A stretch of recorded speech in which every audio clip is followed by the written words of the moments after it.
എന്റെ ഭാവനാരസലവനത്തിൽ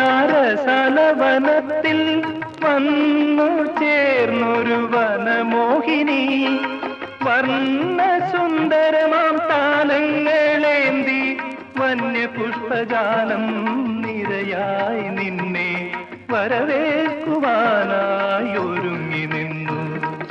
ആ ആ ആ